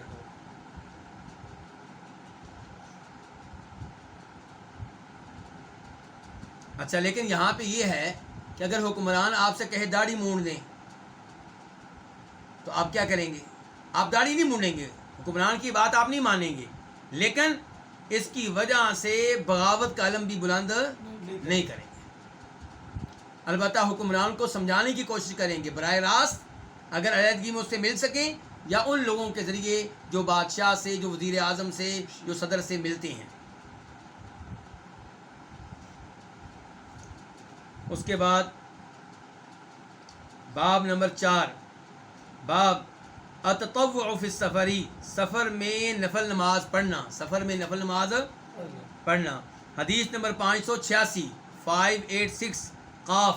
اس حدیث کو اپنی کتب میں درج کیا کن اماموں نے؟ امام بخاری نے، امام مسلم نے. عن حفص بن عاصم قال، حفص بن عاصم سے روایت ہے، وہ کہتے ہیں، یہ حفص بن عاصم کا پورا نام کیا ہے؟ حفص بن عاصم بن عمر بن عبداللہ بن عمر کے کیا لگے؟ عبداللہ بن عمر کے کیا لگے؟ بھتیجے. عبداللہ بن عمر کے کیا لگے ہیں؟ بھتیجے. یعنی کہ عاصم جو ہیں یہ عبداللہ بن عمر کے بھائی ہیں، اور یہ عاصم کے عبداللہ بن عمر کے کیا لگے ہیں؟ بھتیجے. تو حفص بن عاصم سے روایت ہے، وہ کہتے ہیں سافر ابن عمر، سفر کیا ابن عمر نے، یعنی کہ میرے چچا نے سفر کیا عبداللہ بن عمر نے. فقال، تو کہنے لگے، صحبت النبی صلی اللہ علیہ وسلم فلم ارہ یسبح فی السفر، میں نے نبی علیہ الصلوۃ والسلام کی صحبت اختیار کی، میں نے آپ کی معیت میں سفر میں نے کیا، میں آپ کی معیت میں رہا، فلم ارہ، تو میں نے آپ کو نہیں دیکھا کہ یسبح فی السفری، کہ آپ سفر میں سنتے ادا کرتے ہوں، میں نے آپ کو سفر میں سنتے ادا کرتے نہیں دیکھا۔ یسبح کا لفظی میں ہوتا ہے نفل نماز ادا کرنا یہاں پہ، لیکن یہاں پہ عام نفل نماز مراد نہیں، عام نفل نماز تو آپ پڑھتے تھے سفر میں، لیکن مراد کیا ہے؟ سنتے، سوائے فجر کی سنتوں کے۔ تو کہہ لیں میں نے آپ کو سفر میں سنتے پڑھتے نہیں دیکھا۔ وقال اللہ جل ذکرہ، اور اللہ تعالیٰ فرماتے ہیں لقد کان لکم فی رسول اللہ اسوۃ حسنہ، کہ نبی علیہ الصلوۃ والسلام کی ذات میں تمہارے لیے بہترین قدوہ ہے، بہترین کیا ہے؟ نمونہ ہے، آپ بہترین نمونہ ہیں۔ جب آپ بہترین قدوہ ہیں تو آپ کی اقتداء ہونی چاہیے، آپ کی پیروی ہونی چاہیے، آپ کے نقش قدم پہ چلنا چاہیے۔ تو جب آپ نے سفر میں سنتے نہیں پڑھی ہیں تو ہمیں بھی سنتے نہیں پڑھنی چاہیے سوائے فجر کی سنتوں کے۔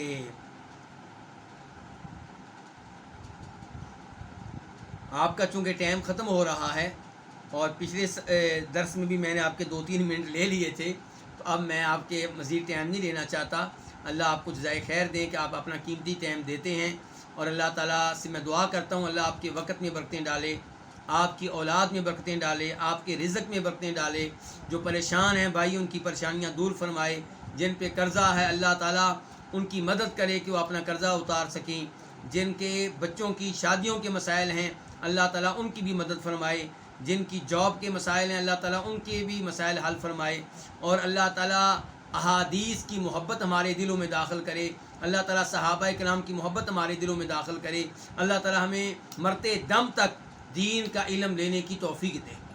دین کے علم کی کوئی عمر نہیں ہے، مرتے دم تک ہم طالب علم ہیں، اور مرتے دم تک طالب علم رہنا چاہیے۔ اللہ رب العزت توفیق عنایت فرمائے۔ وآخر دعوانا الحمد للہ رب العالمین۔